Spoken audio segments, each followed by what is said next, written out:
ধন্যবাদ আমাকে এই অনুষ্ঠানে আমন্ত্রণ জানানোর জন্য। আপনাকে অনেক ধন্যবাদ। আপনি সময় নিয়ে যুক্ত হচ্ছেন আমার অনুষ্ঠানের জন্য। আপনার কাছে তো শুরুতে আপনি নিজের সামাজিক যোগাযোগ মাধ্যম থেকে শুরু করে গণমাধ্যমেও স্পষ্ট করেছেন যে আপনি কেন পদত্যাগ করেছেন। এটি একটা বড় প্রশ্ন, কারণ আসলে সরকারি চাকরিতে বা বাংলাদেশের যে রীতিনীতি বা ঐতিহ্য, সেখানে খুব পদত্যাগের ঘটনা দেখা যায় না। আপনি পদত্যাগ করেছেন।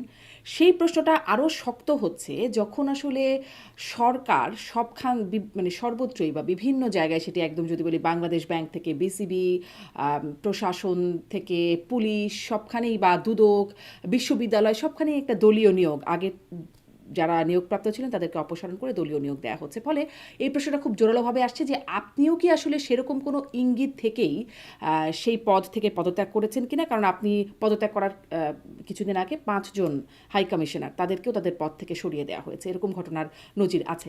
ফলে আপনার কাছে কি কোনো ইঙ্গিত ছিল যে আপনাকেও সরিয়ে দেওয়া হতে পারে? দেখুন, প্রথম কথা হচ্ছে আহ, আহ, এখানে কোনো ইঙ্গিত বা সেরকম কিছু ছিল না। আর দ্বিতীয় কথা হচ্ছে যে এটা একটা চাকরি। হুম। এটা মধ্যম সারির একটা সরকারি চাকরি। খুবই মধ্যম সারির একটা সরকারি চাকরি। এটা এমন কোনো বড় পজিশন না যেটার জন্য সরকার আবার আগে থেকেই আমাকে ইঙ্গিত দিবে বা বলবে। এটা হাই কমিশনার পোস্ট না বা অ্যাম্বাসেডরিয়াল পোস্ট না, তার নিচের পোস্ট। এবং আমি যে পোস্টে কাজ করতাম এটা একটা যুগ্ম সচিব পদমর্যাদার একটা পোস্ট। বাংলাদেশে আপনি বুঝতেই পারেন যে যুগ্ম সচিব পদমর্যাদার মনে হয় কয়েক হাজার ব্যক্তি থাকতে পারেন। হুম। সো আর it's high a very commissioner mid কি র্যাঙ্কিং। পদমর্যাদার একটু যদি জেনে নিই আর কি। না, এটা নির্ভর করে যে কোন দেশে। যেমন ব্রিটেনে যিনি হাই কমিশনার ছিলেন, আমি যখন ছিলাম, আহ, আবিদা ইসলাম, হুম। উনি অতিরিক্ত সচিব ছিলেন, মানে যুগ্ম সচিবের এক স্টেপ উপরে। আবার কখনো কখনো ব্রিটেনে এর আগে অতীতে কিন্তু সচিব পদমর্যাদার হাই কমিশনার ছিলেন, এমনকি মন্ত্রী পদমর্যাদার হাই কমিশনারও ছিলেন। আচ্ছা। না, এটা নির্ভর করে যে কে, হুম। কার প্রমোশনটা কিভাবে হয়েছে, কাকে সরকার কোন স্ট্যাটাস দিয়েছে জি। তার উপর। তো এই পোস্টটা, press minister, it's a very insignificant post in government machineries, very hmm. Insignificant. এখন কেন যে ব্যাপারটা হঠাৎ করে এত আলোচনার বিষয়বস্তু হয়ে দাঁড়ালো এটা আমি নিজেও বুঝতে পারছি না। ওই যে আপনি মনে হয় আমি পদত্যাগ করেছেন সাধারণ, এজন্যই। কেউ তো পদত্যাগ করে না। এইজন্যই হয়তো আলোচনার বিষয়বস্তু এবং সময়টাও হয়তো আলোচনার জন্য। জি। হ্যাঁ, এখন হতে পারে, মানে লোকে তো নানা রকম ব্যাখ্যা দাঁড় করাতে পারে। এখন ব্যাখ্যা যদি দাঁড় করাতে কেউ চায়, এটাতে তো কোনো অসুবিধা নাই। যেমন ধরেন, আমি যদি বলি যে 2+2=4, এটা গাণিতিক সূত্র। কেউ যদি বলে যে না, আমি দেখেছি এটা 5ও হয়, হুম। সে বলতে পারে। এখন আমি কি তার সঙ্গে তর্কে জিততে পারবো? সম্ভব না। সে মনে করছে যে 2+2=5 হয়। তো ইটস বেটার যে বাংলাদেশে সামাজিক যোগাযোগ মাধ্যমের বিস্তার, ডিজিটাল প্ল্যাটফর্মের উত্থান, সবকিছু মিলিয়ে মানুষ তো নানাভাবে তার মতামত প্রকাশ করে, নানা সন্দেহ পোষণ করে। এবং সন্দেহ পোষণ করার মতো যথেষ্ট কারণ আছে, আমি সেটাকে একেবারে উড়িয়ে দেই না। মানুষ যে অনেক সন্দেহ করে, সেখানে হয়তো কিছু ভ্যালিড রিজন, কিছু ব্যাকগ্রাউন্ড তো নিশ্চয়ই থাকে। যেমনটা আপনি সে যেভাবে বলছিলেন যে অনেক জায়গায় সরকার সরিয়ে দিচ্ছে, তাই আমি আগে থেকে সরে গেলাম কিনা। তা আমার সঙ্গে কিন্তু যারা নিয়োগ পেয়েছিলেন তারা কেউই কিন্তু সরে যাননি এখন। হুম। জি। কিন্তু আপনি তারা বলছিলেন যে কিন্তু এটা একটা এখনো আছেন। Insignificant post. হুম, তো তাই যদি হয় আপনি গেলেন কেন এখানে? অ্যাবসলিউটলি। মানে আপনি তো দেখুন, একটা আমি সিগনিফিক্যান্ট যেটা কাজ বলছি, এটা করতেন। একটা, এটা একটা চাকরি, হুম। It's A job. ঠিক আছে, আপনি এটাকে একটা জব হিসেবেই ধরেন। আমি একটা জব শেষ করে আমি আর একটা জবে সুইচ করেছি, দ্যাটস ইট। এটার মধ্যে আর অন্য কোনো বিষয় নাই। আমার কাছে মনে হয়েছিল আমি যখন বিবিসিতে ছিলাম, I was, around, it was around, I was completing around 20 years almost. 19 বছর 4 মাস বা 5 মাস আমি কাজ করেছি। তো আমি আহ, ভাবলাম যে ঠিক আছে, একটা প্রতিষ্ঠানে কাজ করে পুরো জীবন আমি কেটে যাবে, আর কোনো কিছু দেখবো না, বুঝবো না, জানবো না, শিখবো না। তো সেটা, ওই চিন্তা থেকে আমি ভাবলাম যে নতুন আরেকটা জায়গায় জি। আমি কিন্তু তাই যাই। বলে অগুরুত্বপূর্ণ কাজে যাওয়া? এন্ড না, অগুরুত্বপূর্ণ কাজটা তো আমি যাওয়ার পরে দেখলাম। যাওয়ার আই আগে আপনি কি ডিসকভার্ড বুঝে ইট। গিয়েছিলেন? মানে কেন যাচ্ছেন আপনি? আপনাকে কি আচ্ছা, করতে হবে? কি বুঝে গিয়েছিলেন? হ্যাঁ, আমি এটাকে, আপনি যে ভাষায় বলছেন যেটা অগুরুত্বপূর্ণ, কোট আনকোট, অগুরুত্বপূর্ণ আমি একটু হয়তো আমার বাংলা কাছে করলাম। মনে হতে পারে বা ইনসিগনিফিক্যান্ট আরেকজনের বলছিলেন। কাছে। জি, সেটার হ্যাঁ, বাংলা করলাম। জি। হ্যাঁ, মানে বা অন্য অন্য ইয়েতে মনে হতে পারে। ধরেন আমি হয়তো, হ্যাঁ, ওই ওয়ার্ডটা ব্যবহার না করে আমি এটাকে একটু মানে আরেকটা শব্দ ব্যবহার করি, যে আমি আসলে ওইখানে কমফোর্টেবল না, আমার জন্য স্বস্তিদায়ক না। আমার ধারণা অগুরুত্বপূর্ণ না বলে স্বস্তিদায়ক ব্যাপারটা বললে ভালো হবে, না কমফোর্টেবল, আচ্ছা। এটা more suitable word to describe the whole situation, I guess. তো আমরা জানি যে সেখানে হাই কমিশন গুলোতে বা দূতাবাসগুলোতে কিছু পোস্ট আছে যেগুলো প্রেস রিলেটেড।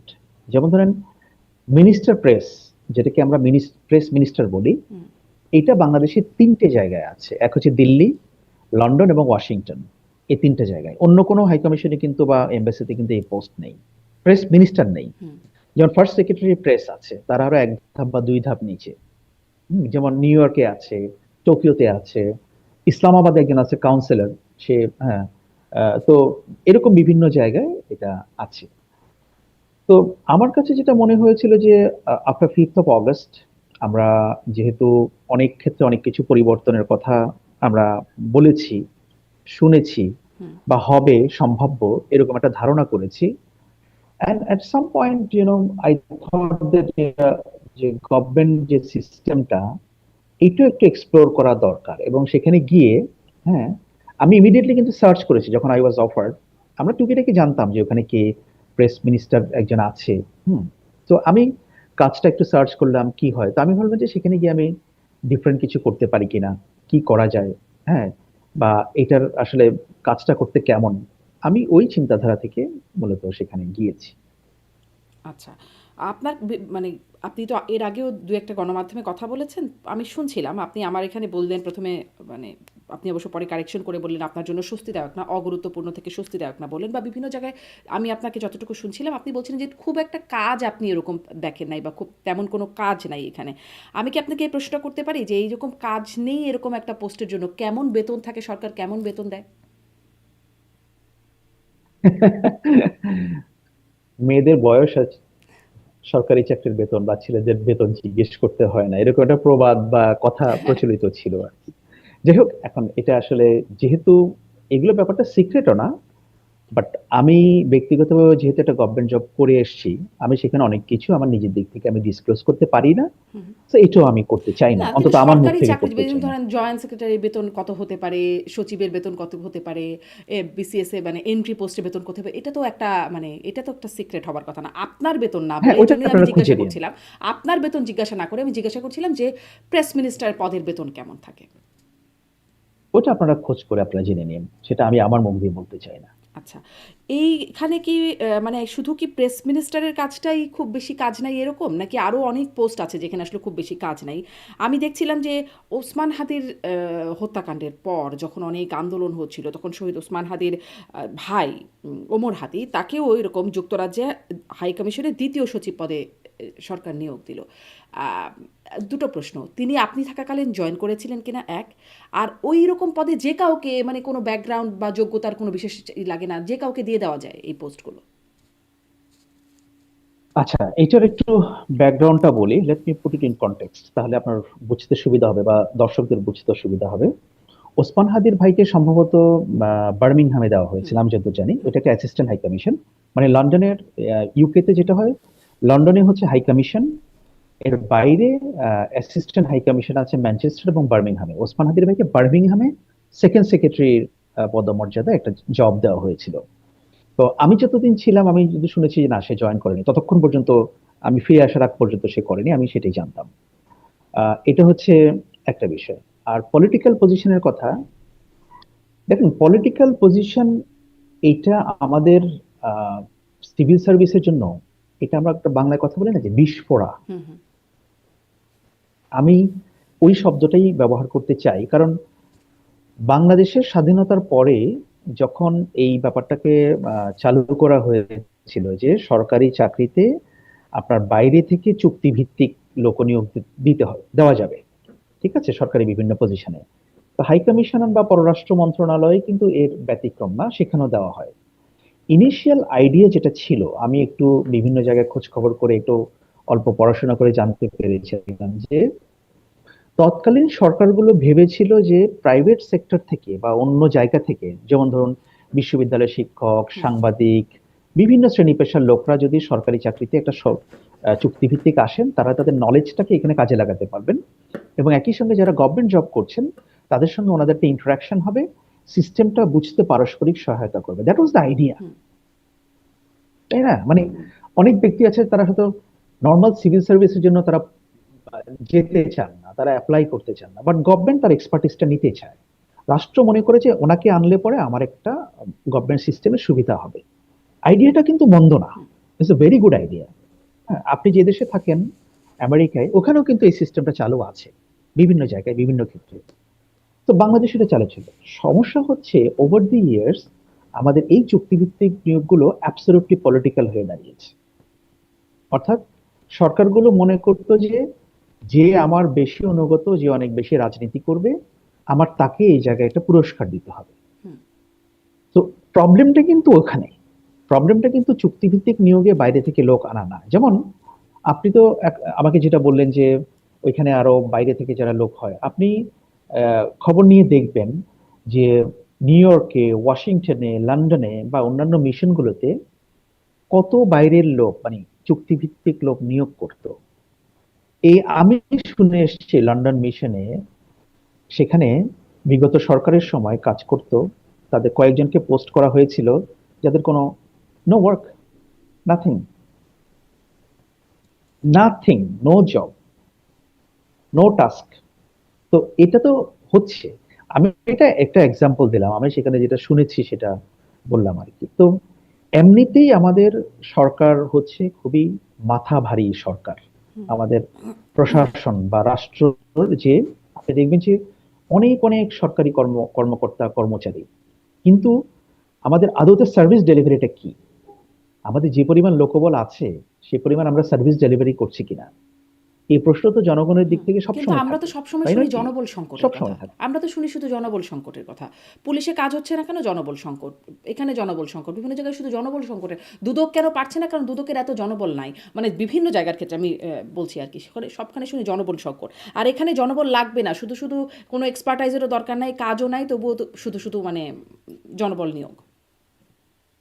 এটা নির্ভর করে আসলে সার্ভিসটা কি ধরনের সার্ভিস। এমন অনেক সার্ভিস আছে যেগুলো খুবই পিপল ওরিয়েন্টেড, যেখানে আপনার লোকের অনেক প্রয়োজন আছে। যেমন ধরেন বাংলাদেশে পুলিশের সংকট আছে, এটাতে কোনো তো সন্দেহ নাই। হুম, হুম, কারণ পুলিশ হচ্ছে ডে টু ডে অ্যাফেয়ার্স, তারা ডিল করে। আপনার বাসায় একটা সমস্যা, আপনার রাস্তাঘাটের সমস্যা, আপনি পুলিশ কল করছেন। আরেক জায়গায় একটা সমস্যা, সে পুলিশ কল করছে, তাই না? আপনি সিভিল সার্ভিসের বিভিন্ন জায়গায় এটা নির্ভর করবে যে জায়গাটা কোনটা। কিন্তু আমার কাছে মনে হয়েছে যে এই 1 বছর সরকারি চাকরি করে যে আমাদের এখানে একটা রিভিউ করা দরকার, রিভিজিট করা দরকার আমাদের সরকারি চাকরির বিভিন্ন ডিপার্টমেন্ট গুলোতে, যে আমাদের কি পরিমাণ লোকের আমাদের প্রয়োজন এবং আমরা আসলে কি করতে চাই। যেমন আপনি দেখবেন বাংলাদেশের অনেক জায়গা আছে যে কি সচিবের একজন থাকবে পিএস, একজন সচিব তার একজন পিএস, হুম, সে পিএস এর আবার একজন এপিএস, হুম, হুম, এপিএস এর একজন আবার সহকারী একান্ত সচিব, সেই সহকারী একান্ত সচিবের আবার একজন ব্যক্তিগত সচিব, আলটিমেটলি কাজের লোক একজন। Hmm. This is the system how it works, আমি বলছি আর কি। এখন এটা হচ্ছে যে কোন একটা পার্টিকুলার গভর্নমেন্টের বিষয় না, এটাকে আপনি কিভাবে রিভাইজড এন্ড রিভিজিট করবেন, এটা আমাদের টোটাল রাষ্ট্র ব্যবস্থাটাকে আমাদের মানে অন্যভাবে চিন্তা করতে হবে। এটা হচ্ছে আমার অভিজ্ঞতা আর কি। কিন্তু এগেইন আমি বলছি যে সব জায়গায় কিন্তু একই অবস্থা না। জি, কোথাও ম্যান পাওয়ার বেশি আছে বলে আমার মনে হয়, কোথাও আসলেই কম আছে। জি। সেই ব্যালেন্সটা করতে হবে। জি।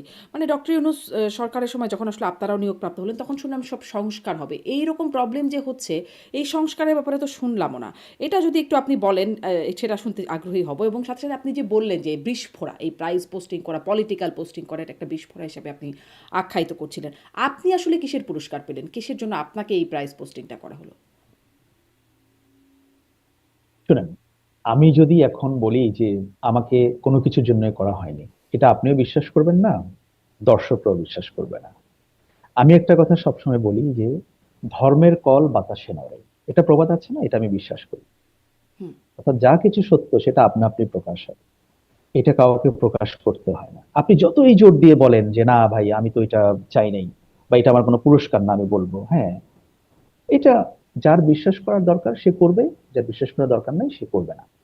এখন যেহেতু আপনি আমাকে প্রশ্নটা করছেন, আমি ধর্মের কল বাতাসে নড়ে সেই হাতে না দিয়ে নিজে একটু ব্যাখ্যা দিই, হুম, তাহলে হয়তো আমার ধারণা দর্শকদের, দেখুন আমি তো একটা জব করতাম, মানে আই ওয়াজ নট আনএমপ্লয়েড। হুম, এবং আমি একটা ভালো জবই করতাম, গুরুত্বপূর্ণ কাজ করতেন। অ্যান্ড ভালো জব করতাম in terms of salary and everything.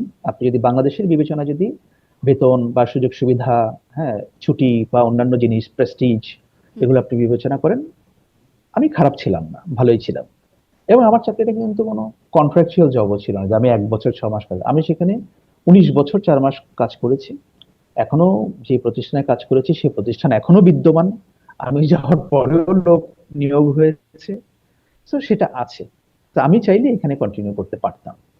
এখন আমি সেটা ছেড়ে এখানে এসেছি যে আফটার 5th অফ অগাস্ট বিভিন্ন জায়গায় অনেক রকমের অনেক পরিবর্তন হচ্ছিল, অনেক কিছু হচ্ছিল, নতুন নতুন লোকজন বিভিন্ন জায়গায় যাচ্ছিল, আমরাও দেখছিলাম। And I was planning to leave BBC anyway at that time, or হয়তো বা আমি 2 4 6 মাস আমার এরকম হতো আর কি। So then I got it, I was offered, then I took it, hmm কেন আপনি দ্যাটস ইট। বিবিসি ছাড়ার প্ল্যান করছিলেন কেন? আমি এটা শুরুতে একবার বলেছিলাম যে আমার মনে হলো যে একটা প্রতিষ্ঠানে আমি কাটিয়ে দিব। আমার আচ্ছা কিন্তু আচ্ছা। বিবিসির বাইরে আর তেমন কোনো হুম এক্সপিরিয়েন্স নাই। হুম হুম আমি এর আগে 2 2.5 বছর ডেইলি স্টারে কাজ করেছিলাম আর কি, জাস্ট আড়াই হুম বছর। তো আমি আর কোথাও কাজ করি নাই। হুম। তো এখন আমার আপনি কাছে কি মনে করবেন? হচ্ছে যে একটা একদমই ব্যক্তিগত প্রশ্ন, যদি বলেন এখন আপনি আপনার পরিকল্পনা কি? আমি এখন সাংবাদিকতা করব। এবং সাংবাদিকতা আমি নিজের প্ল্যাটফর্ম সেট আপ করবো।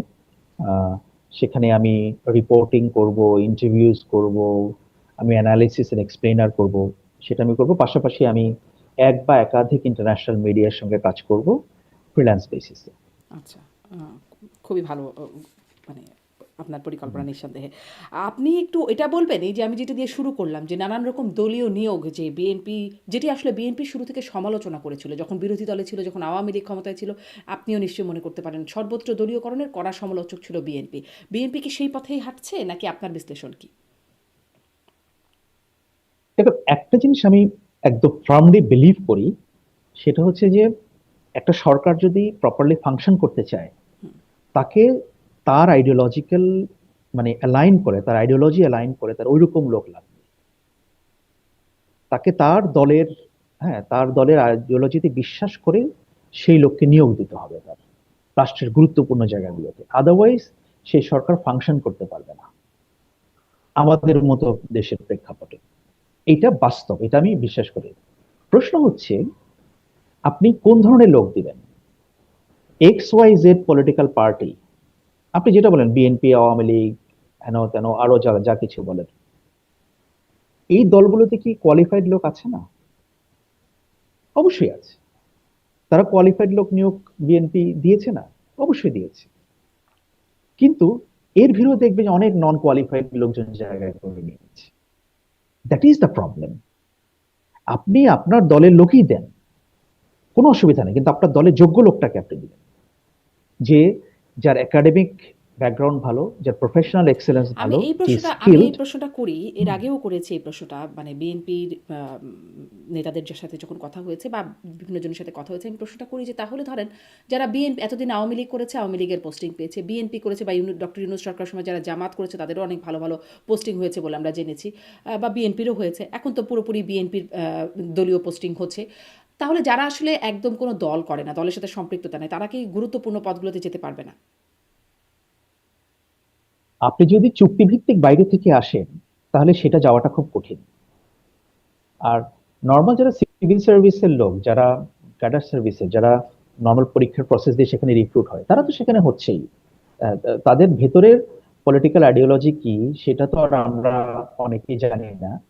তো সেটা তারা হচ্ছে, কিন্তু বাইরে থেকে যে অংশটাকে সরকার নিয়োগ করে, সেই অংশটাতে মানে একটা পলিটিক্যাল লয়্যালটি একটা বড় ব্যাপার। এটা আমরা না, দেখেছি। বাইরে এটা থেকে নিয়োগ তো না, এটা ধরেন সত্যি। পুলিশের রদবদল হলো, প্রশাসনের রদবদল হলো, স্থানীয় সরকার মানে সিটি কর্পোরেশনগুলোর প্রশাসক, সেখানেও দলীয় নিয়োগ, বিশ্ববিদ্যালয়গুলোতে দলীয় নিয়োগ, দুদকের আগের সব সেট অপসারণ করে নতুন নিয়োগ, সেনাবাহিনীতে রদবদল হয়ে গেল, মানে সরকার আসার পরপরই সবখানে একটা দলীয় বিবেচনায় রদবদল শুরু হয়ে গেল। সবখানেই তো হলো। আর আর আর যেটি বলছেন চুক্তিভিত্তিক নিয়োগ, সেখানেও আমরা এরকম দেখলাম, মানে যারা হাই কমিশনের পদে ছিলেন তাদের সেখান থেকেও অপসারণ করা হলো। কি বলবেন? দেখো, এইটার জবাব আমি দিতে পারবো না, because I am not a spokes person to the না, গভর্নমেন্ট। আমি আসলে হ্যাঁ, এটার জবাব চাইছি না। এটা আমি আমার বলছি জন্য দেওয়া বিএনপি কি কঠিন। ওই একই পথে হাঁটছে? হ্যাঁ, একই পথে হাঁটছে। আমি শুরুতেই বললাম যে যে কোনো পলিটিক্যাল গভর্নমেন্টের জন্য দিস ইজ দ্য চয়েস, তারা এটাই করতে চাইবে, হুম। এটা তাহলে তারা কি আওয়ামী করবে। লীগের ওই সময় আমি বরং সমালোচনাটা বলছি ভুল যে ছিল? সেটা মানে আওয়ামী লীগকে নিয়ে যে সমালোচনা সে সর্বোচ্চ না, দলীয় লোকজন দিচ্ছে তারা। শুনেন আমি যেটা বলছি যে আমার পার্সপেক্টিভটা আমি বলছি যে দলীয় লোক দেওয়াটা সমস্যা না, কিন্তু আপনার দলের ভিতর থেকে কোয়ালিফাইড লোকটা পেতে হবে। আপনার দল করে যেগুলো বড় দল, তাদের তো অসংখ্য লোকজন থাকে না, বিভিন্ন সেক্টরের লোকজন থাকে। আপনি দেখবেন যে যারা প্রকৃত অর্থে মানে করাপ্ট না, বা যাদের প্রফেশনাল এক্সেলেন্স ভালো, একাডেমিক ব্যাকগ্রাউন্ড ভালো, এরকম লোকজন কিন্তু কম আসে। আসে না হুম, তা না, কিন্তু তারা পেছনে পড়ে যায়। কারণ যেই লোকটা ধরেন X Y Z political party করে, তার যদি আত্মসম্মান থাকে, বা সে যদি মনে করে সে কিন্তু তার কারো কাছে কোনো কিছু চাইবে না, তাকে খুঁজে বের করতে হবে, তাকে খুঁজে বের করতে হবে, দল তাকে খুঁজে বের করে যে আমার অমুককে দরকার। আপনি হয়তো প্রেসিডেন্ট জিয়াউর রহমানের উদাহরণগুলো দেখবেন যে উনি যখন পলিটিক্সে আসলেন, সরকার নিয়ে নিলেন, উনি কিন্তু খুঁজে খুঁজে লোক বের করেছিলেন।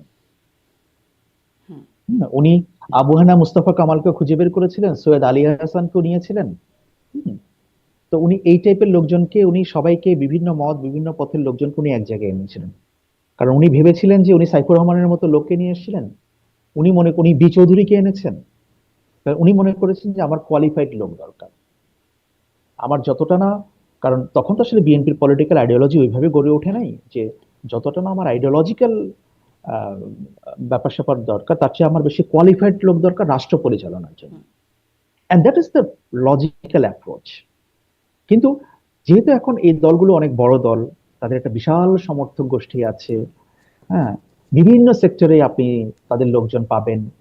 সো ব্যাপারটা হচ্ছে ওই যে দলীয় লোক হোক, কিন্তু সে যোগ্য লোক তার হোক, মানে সেই লজিক্যাল অ্যাপ্রোচ তাহলে কোনো থেকে এখন কি পলিটিক্যাল অ্যাপ্রোচে চলে গেছে মানে দলগুলো বা সরকারগুলো? সর্ট অফ এটা এখনকার না, এটা অনেক কয়েক দশক ধরেই জি। এটা চলছে। কারণ আমি আপনাকে একটা উদাহরণ দিই যে দেখেন যে ইন্টারিম গভর্নমেন্ট যখন আসলো লেড বাই প্রফেসর ইউনূস, তাদের তো কোনো পলিটিক্যাল পার্টি নাই, হুম, তারা নির্ভর করেছে বিএনপি জামায়াত বা অন্যদের এই এই রাজনৈতিক দলগুলোর উপরে। তো সেখানে আপনি একটু আগে বলছিলেন যে বিএনপির লোক নিয়োগ পেয়েছে, জামায়াতেরও পেয়েছে, দু চারজন পেয়েছে অন্য, তারা হয়তো ওই অর্থে পলিটিক্যাল না, হুম। তাদের হয়তো পলিটিক্যাল আইডিওলজি অত বেশি না। কিন্তু অরিজিনাল গভর্নমেন্ট মেশিনারিজ যেটা সিভিল সার্ভিস, সিভিল বিউরোক্রেসি, তারা কিন্তু সময়ে সময়ে তাদের কালার চেঞ্জ করে।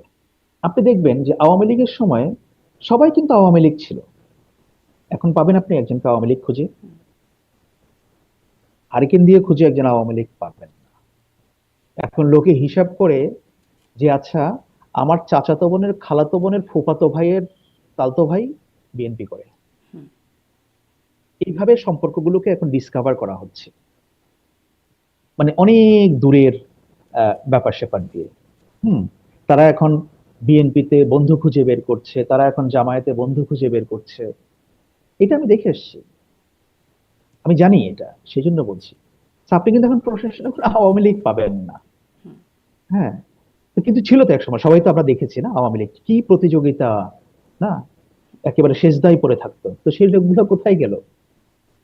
মানে তো যারা সাডেনলি আগে দেখবেন কার যে চেয়ে কে বেশি আওয়ামী লীগ সেটা প্রমাণে ব্যস্ত ছিল, এখন কার চেয়ে কে বেশি বিএনপি অ্যাবসোলুটলি, সেরকম একটা প্রমাণে ব্যস্ত। জি। মানে অ্যাবসোলুটলি, একই রকম ধারা অ্যাবসোলুটলি। বহাল আছে বলে বলছেন। হ্যাঁ, আপনি এবং উম তার, হ্যাঁ, হ্যাঁ, আমি আরেকটা একটু আমি আরেকটা শেষ জিনিস করেন বলতে, জি, আমি হ্যাঁ, আরেকটা প্রশ্নে যাব জি। হ্যাঁ, এবং যখন সময় পরিবর্তন হয়, কালার পরিবর্তন হতে কিন্তু চেঞ্জ, মানে সময় লাগে না। আপনার যেই মুহূর্তে দেখলো যে প্রফেসর ইউনূস অ্যাডামেন্ট হয়ে গেলেন যে ইলেকশন ডিক্লেয়ার করে দিলেন, সেই মুহূর্তে কার্যত ইন্টারিম গভর্নমেন্ট প্রশাসনের উপর তার কর্তৃত্ব হারিয়ে ফেললো। কারণ প্রশাসন বুঝলো যে না, এরা আর থাকছে না। So this is how it works. তাহলে প্রশাসনে যারা কাজ করে তারা গিরগিটির মতো রং বদলাতে পারে বা বদলায়। আমি শব্দটা মানে একেবারে আপনি যেভাবে চাচা ছোলা ব্যবহার করলেন, আমি হয়তো অতটা চাচা ছোলা করবো না, বাট আমি যা বললাম এখান থেকে আপনি একটা সামারাইজ করতে জি, পারেন। জি। আপনার আপনি যেটি বলেছেন যে কাজ আপনার সেখানে তেমন নাই। আবারও একটু আপনার কাছে যাই প্রেস মিনিস্টার পদে। কিন্তু তারপরেও আমি শুনছিলাম আপনি বলছেন যে বিদেশি মানে সাংবাদিক বা প্রবাসী যারা সাংবাদিক তাদের সাথে আপনাকে কথা বলতে হয়েছে বিভিন্ন বিষয়। আপনি নির্বাচন ইত্যাদি বিষয়ে কথা বলেছেন। আসলে আপনি কি বলেছেন? নির্বাচন, বাংলাদেশের নির্বাচন নিয়ে আপনি কি বলেছেন? ডক্টর ইউনূসও যে নির্বাচন আয়োজন করলো আপনাকে সে সম্পর্কে বলতে হয়েছে, কি বলতেন? তারা কি জিজ্ঞাসা করতো আর আপনি কি বলতেন? না, এটা হচ্ছে মূলত আন্ডারস্ট্যান্ডিং বাংলাদেশ, যে আপনি জানেন যে এই নির্বাচন কভার করার জন্য বা ইভেন অভ্যুত্থান পরবর্তী সময়ে বাংলাদেশকে নিয়ে ওয়েস্টার্ন মিডিয়ার হুম, ব্যাপক আগ্রহ ছিল। না, প্রতিনিয়ত তারা বিভিন্ন রকমের নিউজ এন্ড স্টোরিজ তারা করেছে। তো আমাদের আমার যেটা ছিল যে যখন আমি তাদের সঙ্গে মিট করতাম, যে এই ইলেকশনটা আমাদের জন্য কেন ইম্পর্ট্যান্ট, এবং এই ইলেকশনের আসলে প্রস এন্ড কনস গুলো কি, ক্যালকুলেশন গুলো কেমন, এখানে আহ বাংলাদেশে অভ্যুত্থান পরবর্তী সময়ের রাজনীতির দিকগুলো কেমন, সেটা কতটা পরিবর্তিত হয়েছে, কোন দিকে ঝুঁকেছে, কি ধরনের সেখানে চেঞ্জ আসতেছে বা সম্ভাব্য, আমি তখনকার কথা বলছি, হুম। বা আসতে পারে। তো এইসব বিষয় নিয়ে মূলত তাদের সঙ্গে কথা হতো। তো আমি অনেকের সঙ্গে পার্সোনালি মিট করতাম। হুম। আহ, আরো এবং আর ওনাদের তো ব্যক্তিগত, ওনাদের আবার কিছু যখন বাংলাদেশ নিয়ে তারা অনেক কিছু রিপোর্ট করতেন, তখন ওনারা হয়তো কোন একটা কমেন্ট, কোন একটা ইন্টারভিউজ, কোন একটা, হ্যাঁ, কাউকে কানেক্ট করিয়ে দেওয়া, এই বিষয়গুলো ওনারা জানতে চেতেন। But that was not an day to day hmm. Affair, এই যে নট আপনি এভরিডে। আন্ডারস্ট্যান্ডিং বাংলাদেশ এই বিষয়ে মানে এর জন্য আপনি কথা বলতেন। তো ধরেন বা নির্বাচন প্রসঙ্গে যখন ডক্টর ইউনূস লন্ডনে গিয়ে চ্যাথাম হাউসে বলে আসলেন যে বাংলাদেশের মানুষ তো আসলে টাকার বিনিময়ে ভোট দেয়। তারা উচ্চকক্ষ নিম্নকক্ষ এত কিছু বোঝে না। মানে এই বিষয়টা আপনি কিভাবে ব্যাখ্যা করেছিলেন যে আসলে আমাদের নির্বাচনের এই অবস্থা, আমাদের মানুষের এই অবস্থা? আপনি কি এই জন্য কোনো প্রশ্নের সম্মুখীন হয়েছেন? না, আমাকে এই ব্যাপারে কেউ কখনো জিজ্ঞেস করেনি। হ্যাঁ, জি। আপনি কারণ এটার এটা এটা আমি এই আমি এই এটার ধরনের জন্য কোনো, আপনার কি কোনো ব্যাখ্যা আছে যে ডক্টর ইউনূস চ্যাথাম হাউসে গিয়ে কথা বলে আসলেন যে আমাদের দেশের মানুষরা টাকার বিনিময়ে ভোট দেয়? এখন এটা হয়তো ওনার আন্ডারস্ট্যান্ডিং, উনি বলেছেন। হ্যাঁ, উনি হয়তো উনি বিষয়টাকে এইভাবে দেখেছেন। হ্যাঁ, এটার মধ্যে কিছু সত্য আছে। হ্যাঁ, হয়তোবা হয়তোবা পুরো কিছু কিছু ফ্যাক্টও আছে, কিছু ফ্যাক্ট নাই, এরকমও হতে পারে। কিছু উনি যেটা সত্য তো বুঝেছেন কিছু সত্য বা তো ওনার থাকেই। আমরা দেখেছিও বিভিন্ন হয়তো সময়। থাকতে হবে। হ্যাঁ, কিন্তু সেটি হ্যাঁ, যখন বিদেশি মানে চ্যাথাম হাউসের মতো একটা জায়গায় দেশি-বিদেশি সাংবাদিক অনেকে আছেন, বিশ্লেষক আছেন। তাদের সামনে বললে আসলে এটার ইমপ্যাক্টটা কেমন হয় বা হয়েছিল? এটার কোনো ইম্প্যাক্ট হয়নি। এটার কোনো ইমপ্যাক্ট আমি হয়নি। কোনো ইম্প্যাক্ট দেখিনি। আমি কোনো, I never faced any question from anyone, never. আচ্ছা। একটা কোয়েশ্চেন ডক্টর আমি ইউনূসও যাদের সঙ্গে বিদেশি মিট গণমাধ্যমে করেছি, যখন সাক্ষাৎকার দিতেন, তখন তিনিই মুখোমুখি হতেন যে আওয়ামী লীগ যে নির্বাচনে অংশগ্রহণ করতে পারে না, আওয়ামী লীগ নিষিদ্ধের বিষয়টাতে। এটা নিয়ে আপনি কোনো ব্যাখ্যা দিতে হয়েছে বা ব্যাখ্যা দিয়েছেন? না, আমার তো আসলে ব্যাখ্যাটা ওইরকম না। এটার ব্যাখ্যাগুলো তো ডিপ্লোম্যাটিক ব্যাখ্যা, সেখানে হাই কমিশনার বা ডিপ্লোম্যাটিক উইং যারা আছে তারা বিভিন্ন ফোরামে যেতেন, স্পেশালি হাই কমিশনার। হ্যাঁ, আমার তো আর সেই রোল ছিল না। মানে আমি তো কোনো ডিপ্লোম্যাটিক ফোরামে গিয়ে আমি সেটা করতাম না, বা এটা আমার দায়িত্বের মধ্যেও ছিল না। হুম। অ্যাজ মানে আমার পোস্টটা তো ফুললি ডিপ্লোম্যাটিক পোস্ট ছিল না। আমার ইন্টারাকশনটা ছিল মোরলেস মিডিয়ার সঙ্গে, মানে স্পেশাল অন মিডিয়ার সঙ্গে আর কি। কারণ সেখানে আপনি জানেন যে যেহেতু আমি একটা ব্রিটিশ বেসড একটা মিডিয়াতে কাজ করেছি দীর্ঘ সময়, আমার কিছু পরিচিত লোকজন সেখানে আছে, তাদের আবার বন্ধু বান্ধবরা আছে বিভিন্ন জায়গায়। তো এইভাবে একটা কানেকশন আর কি। হ্যাঁ, তারা আমাকে বিভিন্ন জায়গায় নিয়ে যেতেন, আমার পুরনো সহকর্মীরা আছেন সেখানে। হ্যাঁ, তো সেই সূত্রে আমি অনেকের সঙ্গে মিট করতাম। অনেকের সঙ্গে আমার নতুন ভাবে পরিচয় হয়েছে, কারোর সঙ্গে আমার পুরনো ভাবে পরিচিত ছিল, তারা আবার আমাকে অন্য আরেকজনের সঙ্গে পরিচয় করে দিয়েছে। তো ব্যাপারগুলো ওরকম আর কি। আমার যে ইন্টারাকশন, এটা কিন্তু অ্যাবসলিউটলি ইনফর্মাল। এটার কিন্তু কোনো ফর্মাল কাঠামো না আর কি। হ্যাঁ, হয়তো আমি বসছি, আমি একজন জার্নালিস্টের সঙ্গে মিট করলাম, তার সঙ্গে সে আমার কাছে জানতে চালাচ্ছে বাংলাদেশে কি হচ্ছে বলতো, তা একটু কফি খেতে খেতে তার সঙ্গে আড্ডা মারা, বাহ! বা কেউ একজন হাই মানে দারুণ কমিশনে ব্যাপার। আসলো। পোস্টটা খুব লুক্রেটিভ। কফি খাবো, একটু গল্প করব। এর জন্য একটা ভালো টাকাও পাওয়া যাবে বা একটা প্রেস্টিজও পাওয়া যাবে। ভালোই তো। শুনতে মন্দ না, হ্যাঁ, শুনতে মন্দ না। মানে আচ্ছা। শুনতে শুনতে খারাপ না আর কি। জি। হ্যাঁ, আ ওইটা ডিসএগ্রি করার কোনো কারণ নাই। আচ্ছা, আপনি সাংবাদিক হিসাবেও মানে যেহেতু আপনি একজন মানে যেটি শুরুতেও বলছেন বিবিসির সাংবাদিক এবং গুরুত্বপূর্ণ কাজ করতেন আপনি। আপনার নিজস্ব বিশ্লেষণ আছে। এটির জন্য আসলে এই যে আওয়ামী লীগকে নির্বাচন করতে দেয়া হলো না, এটির জন্য আন্তর্জাতিকভাবে এটির ইমপ্যাক্টটা কেমন হয়েছে? মানে এটি নিয়ে কথাবার্তা কেমন হয়েছে? আ বিদেশি সাংবাদিক বলি বা আন্তর্জাতিক মহল এটিকে কিভাবে দেখেছে? আপনার কি বিশ্লেষণ? হ্যাঁ, ইন্টারন্যাশনাল মিডিয়া তো এই প্রশ্নটা করেছে। হুম, মানে তারা তো, যে আওয়ামী লীগ নির্বাচনে নেই, এই প্রশ্নটা এটা যে কেউই করবে। হুম, যে এই প্রশ্নটা কেউ করেনি এই কথা বললে তো এটা ভুল বলা হবে। অবশ্যই বলেছে। এখন সেই বলার প্রেক্ষাপটে এগুলোকে এক্সপ্লেইনও যারা জানতে চেয়েছে, হ্যাঁ, যে কোন প্রেক্ষাপটে কিভাবে আওয়ামী লীগকে তাদের অ্যাক্টিভিটিকে নিষিদ্ধ করা হয়েছে, হুম, তো এইগুলোকে ব্যাখ্যা করা হয়েছে। তারা অনেক ক্ষেত্রে কনভিন্সড হয়েছে, হয়তো কোনো কোনো ক্ষেত্রে তারা আরো ফার্দার কোয়েরি করেছে। হয়তো মানে, কারণ অবভিয়াসলি দেখেন, আমি যেহেতু মানে সরকারি জব করতাম, তারা জানে যে এই দিস ইজ সরকার, এটা গভর্নমেন্ট ভার্সন, এর বাইরেও আরো ভার্সন আছে। আপনার ভার্সনটা কি? আপনি ঠিক না? একজন বিশ্লেষক, আপনি নিজেও একজন সাংবাদিক, সেখান থেকে আপনার ভার্সনটা, এখন তো আর সরকারি চাকরি করছেন না। কোন বিষয়ে? মানে এই যে আওয়ামী লীগকে নিষিদ্ধ করে, মানে তার রাজনৈতিক কর্মকাণ্ড নিষিদ্ধ করে তাকে যে নির্বাচন করতে দেওয়া হলো না দলটিকে। দেখুন, এখন এটা তো একটা আহ, মানে মূল বিষয়টা তো হচ্ছে যে এখানে একটা বিচার কাজ আওয়ামী লীগের চলছে, মানে তাদের নেতাদেরও বিচার কাজ চলছে, এবং দল হিসেবে সেখানে আওয়ামী লীগ কি রোল প্লে করেছে, হুম, সেটাও ডিটারমিন করার এখানে প্রশ্ন আছে। হুম।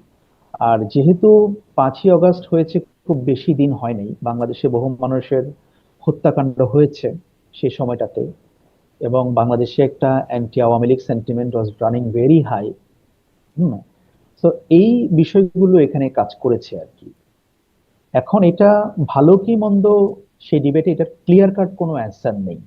মানে রাজনীতিতে কখনো ক্লিয়ার কাট অ্যান্সার হয় না। হুম। যে জিনিসটা একসময় আমাদের কাছে মনে হবে যে আজকের দিনে ভুল, সেটা 20 বছর পরে আমাদের কাছে মনে হতে পারে যে না, এটাই সঠিক। সেরকম বাস্তবতা তো তৈরি হয়। এখন আমি যেটা বলতে চাচ্ছি যে যখন ঘাটা অনেক দগদগে দগদগে থাকে, বিচার কাজ, আওয়ামী লীগের ফিরে আসার চেষ্টা বা ফিরে না আসার চেষ্টা বা দূর থেকে অপারেট করার চেষ্টা, তো এই বিষয়গুলো সবকিছুই এখানে ফাংশন করেছে আর কি, একটা রোল প্লে করেছে। এখন আপনি যদি আমার কাছে জানতে চান যে এটা ভালো হয়েছে কি খারাপ হয়েছে, এটার এক কথায় উত্তর আমার কাছে নাই। আমি হ্যাঁ বা না দিয়ে এটার উত্তর আমি দিতে পারবো না। কিন্তু মানে মানুষ যেমন বা বাংলাদেশের জনগণ গণ অভ্যুত্থান করে এই দলটিকে বিতাড়িত করতে পেরেছে রীতিমতো, সেই মানুষ কি ভোটের মাঠে বা ভোট দিয়ে তাদেরকে প্রত্যাখ্যান করতে পারতো না? মানে সেই, নাকি ডক্টর ইউনূস যেমনটি বললেন যে মানুষ তো আসলে ভোট টাকার বিনিময়ে কেনে, ফলে সেই আস্থা মানুষের উপর রাখার প্রয়োজন মনে করেন নাই মানে ডক্টর ইউনূস সরকার? তা দেখেন, এটা শুধু ডক্টর ইউনূসের ব্যাপার বলে আমার মনে হয় না। এটা মানে আওয়ামী লীগকে নিষিদ্ধ করার ব্যাপারে বাংলাদেশে এটা মোর অর লেস পলিটিক্যাল কনসেনসাস তৈরি হয়েছে। না, কিন্তু বিএনপি আপনি তো কিন্তু এর দেখলেন। বিরোধিতা করেছিল শুরু থেকে, এবং ডক্টর ইউনূস একটা বিদেশি গণমাধ্যম সম্ভবত ফিনান্সিয়াল টাইমসকে দেওয়া সাক্ষাৎকারে তিনি বলেছিলেন যে আচ্ছা, যেহেতু একটা বড় দল চায় না, ফলে তারা নিষিদ্ধ, মানে ইউনূস সরকার নিষিদ্ধ করবে না। আচ্ছা, ঠিক আছে, হ্যাঁ, অসুবিধা নেই, সেটা উনি বলেছেন। আহ, কিন্তু এখন তো বিএনপি সরকার ক্ষমতায়, হুম। এবং আপনি তো দেখলেন যে আওয়ামী লীগের অ্যাক্টিভিটি নিষিদ্ধ করার যে অধ্যাদেশ, এটা সংসদে সর্বসম্মতভাবে পাশ হয়েছে। অলমোস্ট 300-র মধ্যে 300 মনে হয় ভোট হুম। দিয়েছেন, না দুজন হুম। দেননি, বা ওনারা মনে অ্যাবস্টেইন করেছেন, whatever, এটা ওই দুজনের ব্যাপারটা জানি না। সো এখানে আওয়ামী লীগ এর নিষিদ্ধ করার ব্যাপারে, অ্যাক্টিভিটি নিষিদ্ধ করার ব্যাপারে বিএনপি এবং Jamaat and other political parties, small political parties, এখানে অনেকেই মানে more or less they are agreed, এবং এটা কিন্তু এখন সংসদে পাশ হয়ে গেছে। এটা কিন্তু এখন আর নির্বাহী আদেশের কোনো বিষয় না, হুম। এবং সেই অধ্যাদেশটাকে এই সরকার আইনে পরিণত করেছে সংসদের মাধ্যমে, এটাকে ভ্যালিডিটি দিয়েছে। তো এখানে বোঝা যাচ্ছে যে একটা পলিটিক্যাল কনসেনসাস আছে আওয়ামী লীগকে নিষিদ্ধ করার ব্যাপারে। এখন পরবর্তীতে কি হবে, কোনো একটা সময়ে আওয়ামী লীগ রাজনীতিতে ব্যাক করার কোনো সম্ভাবনা তৈরি হবে কিনা, বা হয়তো হবেই, বা হয়তো হবে না, আরো সময় লাগবে, এটা আসলে সময়ের উপরেই ছেড়ে দিতে হবে। এন্ড আমি কিন্তু অলওয়েজ একটা কথা বলি যে politics is a thing which is not static, not in, least বাংলাদেশে না আর কি। এটা আপনি দেখবেন যে এটা কিন্তু প্রবহমান, হ্যাঁ, কিন্তু চেঞ্জ আপনার হবে। আপনার ভার্সনে আসলে এটিকে যৌক্তিক, মানে এই সিদ্ধান্তকে যৌক্তিক বা অযৌক্তিক, উচিত বা অনুচিত, এরকম কিছুতে ডিফাইন করা যাচ্ছে না আপনার বিশ্লেষণে? অ্যাজ লং অ্যাজ পার্লামেন্ট এটাকে পাস করেছে, অন্যান্য পলিটিক্যাল পার্টিগুলোর মধ্যে কনসেনসাস আছে। আমি এখনকার প্রেক্ষাপটে বলবো, যেহেতু এটা পার্লামেন্ট পাস করে দিয়েছে, সো আর এটাকে আমরা তখনকার ধরে নিতে পারি। প্রেক্ষাপটে যখন শুধুমাত্র হাসনাত আবদুল্লাহ গিয়ে যমুনা ঘেরাও করে একরকমের মানে তখন বিশ্লেষকরা বলতেন নাটক মঞ্চস্থ করে মানে হঠাৎ করে গিয়ে আওয়ামী লীগ নিষিদ্ধ করে ফেলা হলো, এবং সেইটাও ইস্যুটা কী ছিল যে আব্দুল হামিদ দেশের বাইরে গেলেন চিকিৎসা করাতে, সেই একটা মানে খুব ঠাক ঠাক রোল উঠে সে তারপরে আওয়ামী লীগ নিষিদ্ধ হয়ে গেল। তখনকার জন্য কি এটা যৌক্তিক ছিল? শুনেন, আমি একটা কথা বলি, do you really believe that Hasnat Abdullah is the only one who played the role? কে করলো রোলটা তাহলে, কে? মানে do you really believe so? আমি আসলে বুঝতে পারি না, ইজ ইট মানে পসিবল? আমি আসলে বুঝতে ডাজ ইট পারি না। Make sense? জি, মানে শুরু আমি থেকে does doctor it Yunus really make বললেন যে সেন্স? আমরা এটা করব না, সাক্ষাৎকারে দিয়ে একদম প্রকাশ্যে বলে দিলেন আমরা করব না, আমরা এটা করার পক্ষে না, যেহেতু দলগুলো চায় না, এরকমটা বললেন। তারপরে তো আমরা শুধু হাসনাত আবদুল্লাহর নেতৃত্বে কয়েকজনকে দেখলাম যমুনা ঘেরাও করতে, তাদেরকে ঠান্ডা পানি দেওয়া হলো বা তাদের জন্য বিশেষ ব্যবস্থা করা হলো, যেখানে শিক্ষকদেরকে গরম পানি দেওয়া হয়, প্রতিহত করা হয়, সেখানে তাদেরকে বিশেষ আদর আপ্যায়ন করে তাদেরকে আন্দোলনটা করতে দেওয়া হলো, এবং তারপরে আন্দোলনের ফলাফল আওয়ামী লীগ নিষিদ্ধ, আওয়ামী লীগের কর্মকাণ্ড নিষিদ্ধ। শারমিন, আমি বুঝতে পেরেছি আপনার প্রশ্নটা, বাট আমার কাছে যেটা মনে হয় শারমিন, যে মানে sometimes we try to oversimplify a political situation which is still very complex. মানে আওয়ামী লীগ নিষিদ্ধ করার ব্যাপারটাকে আমরা একটা ওভার সিম্পলিফিকেশনের মধ্য দিয়ে বিবেচনা করছি আর কি, যে হ্যাঁ, আহ, বিষয়টা কিন্তু খুবই কমপ্লেক্স বাংলাদেশের রাজনৈতিক বাস্তবতায়। And you see, Awami League is the only political party in Bangladesh who fled the country. বাংলাদেশে আর কোন সরকার কিন্তু ক্ষমতাচ্যুত হওয়ার পরে পালিয়ে যায়নি। দেখাতে পারবেন, এরশাদ তো 9 বছর স্বৈর শাসন করেছে, এরশাদ কিন্তু জেলে ছিল। Awami League was the only political party who was overthrown twice. একবার 75-এ, সেটা ভালো হয়েছে কি মন্দ হয়েছে সেটা অন্য হিসাব, কিন্তু দে ওয়ার ওভারথ্রোন। এবং আবার 2024-এ অন্য কোনো পলিটিক্যাল পার্টির ক্ষেত্রে কিন্তু এটা হয়নি। তারা এই ওভারথ্রোন ব্যাপারটা তাদের ক্ষেত্রে এইভাবে ঘটে নাই। সো 5ই আগস্ট পর্যন্ত, ইভেন 5ই আগস্ট সকাল পর্যন্ত আমরা কিন্তু জানতাম না যে এইভাবে হরেদরে সব আওয়ামী লীগ পালিয়ে ইন্ডিয়া চলে যাবে। আপনি জানতেন? নিশ্চয়ই না। আমরা জানতাম না। আমাদের একটা ধারণা ছিল যে এখানে একটা কনসেনসাস হয়তো হবে, মানে এই government definitely they will step down, এরপরে হয়তো একটা ইন্টারিম গভর্নমেন্ট ফর্ম হবে, সেটা বুঝতেই পারছিলাম। হ্যাঁ, হয়তো একটা ইলেকশন হবে, একটু কিছু পুলিশ কর্মকর্তা বা পলিটিক্যাল লেভেলে যাদের ছিল তাদেরকে হয়তো বিচারের কাঠগড়ায় দাঁড়ানো হতে পারে, কিন্তু একটা ইউনিয়ন পরিষদের চেয়ারম্যান পর্যন্ত পালিয়ে যাবে যারা আওয়ামী লীগ করে, এইটা কি আমরা ভেবেছিলাম? তো এই পরিস্থিতি কে তৈরি করেছে? তারা কেন চলে গেল? তাদেরকে তো কেউ বের করে দেয়নি। কিন্তু যেভাবে ওই ওই মুহূর্তে, ঠিক দিয়েছে। ওই মুহূর্তে যেভাবে তাদেরকে আসলে একদম মারধর, বাড়িঘর জ্বালানো ইত্যাদি কাহিনী শুরু হয়ে গিয়েছিল, ফলে তারা কি করত? তারা তো দেশে থাকতে পারতো, পারত কি দেশে তো আসলে? থাকতে পারতো, কেন পারতো না? মানে অনেককে যেভাবে টেনে হিচড়ে মারধরের ঘটনা দেখলাম, তাতে কি আসলে আচ্ছা, তাদের আর যদি, সাহস হতো? হ্যাঁ, কারণ আওয়ামী লীগ তো দাবি করে যে তাদের একটা সাবস্টেনশিয়াল নাম্বার অফ পাবলিক সাপোর্ট তাদের আছে, হুম। দে ক্লেম। যদি তাদের ক্লেম সত্যি হয়, আমি আমি তাদেরকে বলি, তাদের ক্লেম যদি সত্যি হয় তাহলে দে শুড হ্যাভ স্টেট, হুম। তারা থাকতে পারতো। আর যেহেতু তারা থাকতে পারে না, তার মানে তাদের সেই সমর্থন নাই। তো যেই পলিটিক্যাল পার্টি দেশে থাকার সাহস করে না, because they think they don't have public support, তারা ইন্ডিয়া থেকে যত কথাই বলুক, তাদের যদি পাবলিক সাপোর্ট থাকতো তারা বাংলাদেশে এসে কথা বলতো। আজকে আসক্ত দেখে আওয়ামী লীগের লোকজন যে না আমরা এখন তো চলে যাবো, জেলে নিষিদ্ধই, থাকবো, আসবে কি করে? অসুবিধা কি? আর এসে জেল খাটবে, হোক না। বিএনপি লোকজন জেল খাটে নাই, নিশ্চয়ই। কিন্তু সেই সেই সাহসটা কি তারা দেখাতে পারবে? কারণ তারা জানে তারা আসলে শুধু তারা জেলেই খাটবে, তাদের জন্য কেউ দাঁড়াবে না।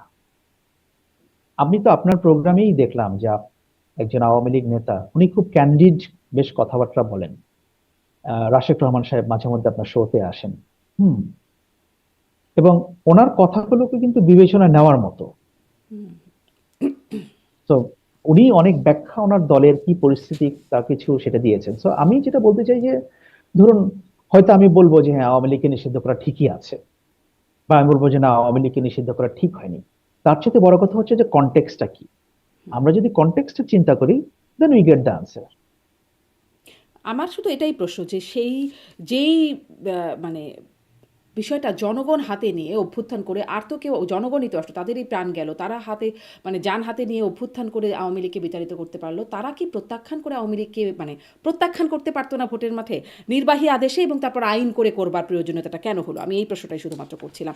এই যে নির্বাচনটা নিয়ে যেটি হয়ে গেল, যেটি নিয়ে আপনারাও হয়তো বিভিন্ন সময় কথা বলেছেন, বিদেশিদের সাথে কথা বলতে হয়েছে, সেটি নিয়ে এখন বিরোধী পক্ষ, মানে অতীতে আমরা শুনতাম সূক্ষ্ম কারচুপি, স্থূল কারচুপি, দিনের ভোট রাতের ভোট ইত্যাদি, আমি ডামি নানান রকম কথা শুনেছি না, এখন শুনি ইঞ্জিনিয়ারিং, এটা একটা মানে এটাই শুনি যে ইলেকশন ইঞ্জিনিয়ারিং হয়েছে, এবং এজন্য সুনির্দিষ্টভাবে উপদেষ্টাদের দায়ী করা হচ্ছে, কয়েকজন উপদেষ্টাকে দায়ী করা হচ্ছে, এবং সেই লন্ডন বৈঠকটাকে দায়ী করা হচ্ছে। লন্ডন বৈঠকের পরে মোড় ঘুরে গেছে বিরোধী পক্ষের পক্ষ থেকে। আপনি লন্ডন বৈঠকের সময় লন্ডনে ছিলেন, ওই সময় খুব ওই প্রক্রিয়ার মধ্যে খুব অ্যাক্টিভ ছিলেন আপনি। আপনি আসলে কি দেখেছেন ওখানে? আসলে কি গেম চেঞ্জিং কিছু হয়েছিল? আমি প্রক্রিয়ার মধ্যে ছিলাম না। আমি প্রক্রিয়ার মধ্যে ছিলাম না।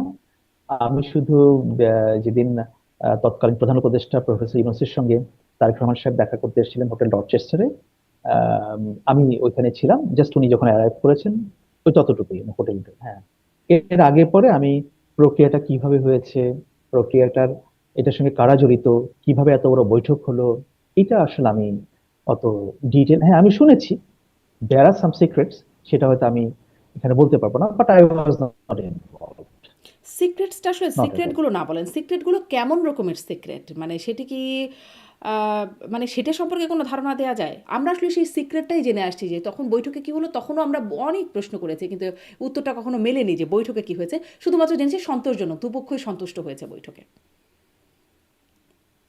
হ্যাঁ, এইটার একটা হচ্ছে কি, এটার একটা দিক হচ্ছে যে আহ, যখন তারেক রহমান সাহেব তো লম্বা সময় ধরে দেশের হুম। বাইরে, প্রায় 17-18 বছর ধরে দেশের বাইরে। তো তখন প্রফেসর ইউনূস যখন লন্ডনে গেলেন, উনি বাংলাদেশের চিফ অ্যাডভাইজার হলেন অন্তর্বর্তী সরকারের। তো দুজনের মধ্যে কিন্তু কখনো ওই 17-18 বছর মুখোমুখি কোনো দেখা হয়। হুম। তো দ্যাট ওয়াজ অ্যান অপরচুনিটি যে ফিজিক্যালি মিট করার, যেহেতু উনিও লন্ডন যাচ্ছেন আর তারেক রহমান সাহেব তখন লন্ডনে ছিলেন। তো এটা একটা সুযোগ তৈরি করেছে। সেই সুযোগটা একটা মিটিং পর্যন্ত, ওয়ান টু ওয়ান মিটিং পর্যন্ত গড়িয়েছে। আর যেহেতু তখন বাংলাদেশ একটা ইলেকশনের দিকে যাচ্ছিল, জামায়াতে ইসলামের নেতা তো উনি এখানে দেশেই ছিলেন, অন্যান্য রাজনৈতিক দলের শীর্ষ নেতারা তো দেশেই ছিলেন, তাই না? তাদের সঙ্গে তো চিফ অ্যাডভাইজারের প্রতিনিয়ত কথাই হতো। তো ওইখানে উনি, বিএনপি শীর্ষ নেতা সেখানে আছেন, উনি গেছেন, একটা সৌজন্য সাক্ষাৎ হয়েছে। তো বিষয়টা ওরকম আর কি।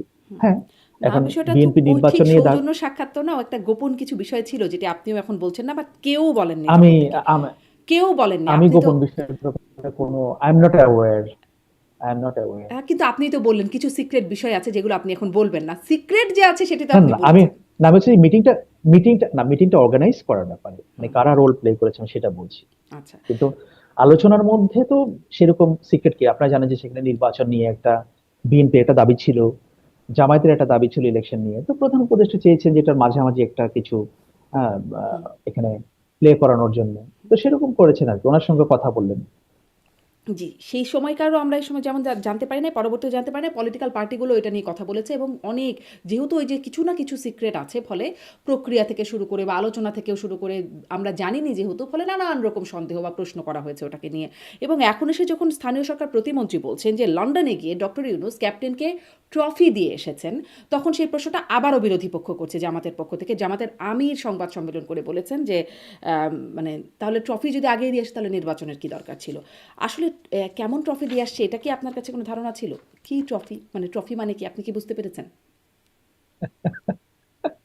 আমি একদমই কিছু বুঝিনি, আমি দেখলাম ওই দিন পার্লামেন্টে উনি হ্যাঁ, হ্যাঁ। বললেন। তো আমার ধারণা হচ্ছে এগুলো একটা রাজনৈতিক বাগাড়ম্বর আর কি। তো ধরেন এটা হচ্ছে খেলার মতো। আমরা যখন খেলায় জিতে যাই অনেক সময় না, তো খেলার পরে তো আমরা অনেক কিছু নিয়ে আলোচনা করি যে এই পাসটা হলে মানে গোলটা আমি দিতাম, বা আমি দেই নাই বলেই তো, হ্যাঁ বা আমি দিয়েছি বলেই তো গোলটা হলো।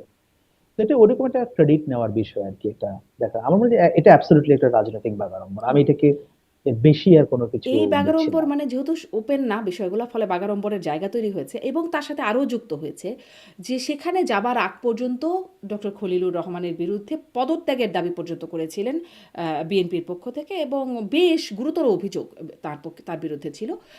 কিন্তু ওই বৈঠকের পরে কি হয়ে গেল, তারপরে আর সেরকম কোনো অভিযোগ বিএনপি তোলে নেই। আর একদম সরকার গঠনের সাথে সাথে প্রথমেই মানে পররাষ্ট্রমন্ত্রী হয়ে গেলেন ডক্টর খলিলুর রহমান।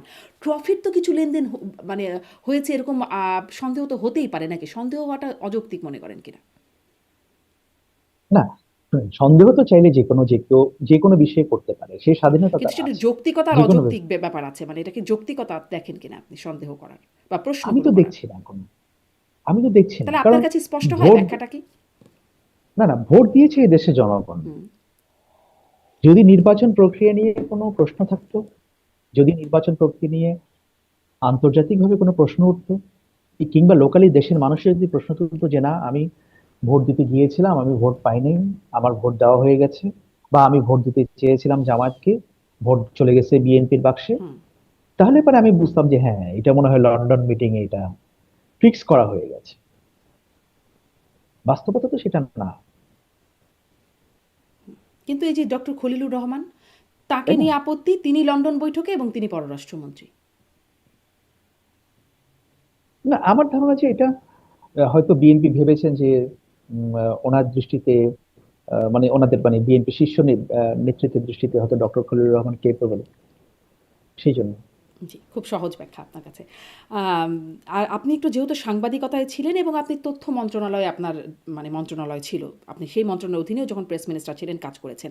এই যে সাংবাদিকরা যারা আওয়ামীপন্থী সাংবাদিক হিসেবে পরিচিত দীর্ঘ সময় ধরে ভুয়া মামলায়, হত্যা বা হত্যা চেষ্টা মামলায় গ্রেপ্তার হয়ে কারাগারে আছেন এবং সেখানে ধরেন সিপি যে কমিটি টু প্রোটেক্ট জার্নালিজম, তারা এটার জন্য প্রতিবাদ করেছে, তারা এটার বিরুদ্ধে বলেছে।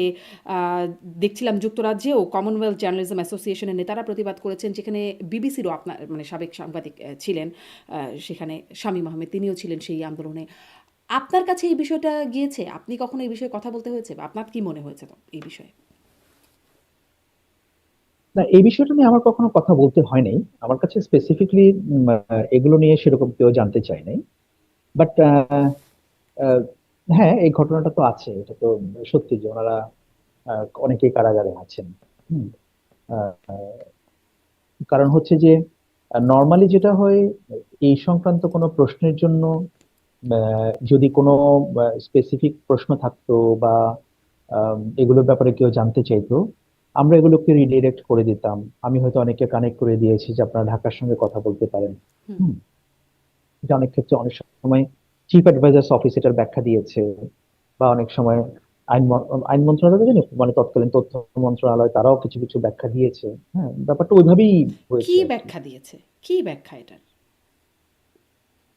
সেটা তো আপনারা জানেন যে কি ব্যাখ্যা দিয়েছে। না, আমি আসলে হ্যাঁ, জানি যে না কি ব্যাখ্যা। আহ, যে তাদের বিরুদ্ধে মামলা আছে, তারা অনেকেই হত্যা মামলায় তারা অভিযুক্ত।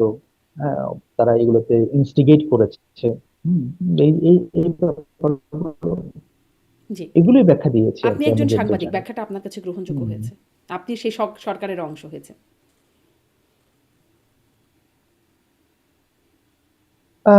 না, ব্যাখ্যাগুলো আমার কাছে গ্রহণযোগ্য না, টু ভেরি অনেস্ট। আমার কাছে, কারণ আমার কাছে মনে হয় যে আহ, একজন সাংবাদিক, সে যদি সত্যি কি সে হত্যা করেছে কাউকে, যদি তার বিরুদ্ধে স্পেসিফিক অ্যালিগেশন না থাকে, তাহলে এই ধরনের অ্যালিগেশন দিয়ে কাউকে আটকে রাখাটা এটা যুক্তিসঙ্গত না। আমি আপনাকে একটা উদাহরণ দেই।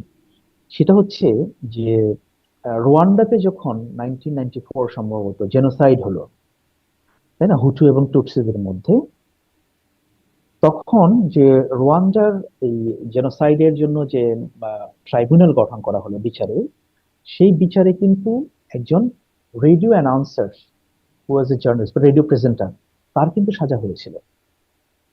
হুম। তার সাজা কেন হয়েছিল ইন্টারন্যাশনাল ট্রাইব্যুনালে? কারণ সে গণহত্যায় তৎকালীন উস্কে দিত। এখন উস্কে দেওয়ার ধরনটা কি ছিল?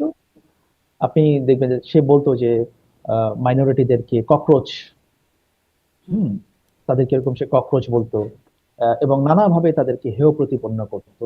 হুম, যেগুলো হয়তো যারা মেজরিটি তাদেরকে আরো উস্কে দিত আর কি। তো এখন আহ, মানে বাংলাদেশে যেহেতু জুলাই অগস্টে হত্যা মামলায় অনেকগুলো হত্যাকাণ্ড ঘটেছে, সেই হত্যায় কারা যদি কেউ যদি উস্কানি দিয়ে থাকে, বা কারো কথাবার্তায়, কারো আচার আচরণে, কারো অ্যাক্টিভিটিতে সেগুলো যদি আহ, মানে স্পেসিফিক অ্যালিগেশন থেকে থাকে, তাহলে এগুলো আমি মনে করি যে এগুলো খুব দ্রুতই এগুলো তদন্ত হওয়া উচিত ছিল। কাউকে তদন্তবিহীন এবং চার্জশিটবিহীন, বিচারবিহীন আপনি মাসের পর মাস আটকে রাখতে পারেন না। দিস ইজ সিম্পলি আনজাস্টিফাইড, এই আই বিলিভ। আনজাস্টিফাইড কাজটা ডক্টর ইউনূস সরকার কেন করছে, মানে করলো? এখন কেন করেছে সেটা ব্যাখ্যা দিয়েছেন তারা। এখন আমি তো বললাম যে আমি হয়তো অনেক ক্ষেত্রে সেই ব্যাখ্যার সঙ্গে একমত না। হুম।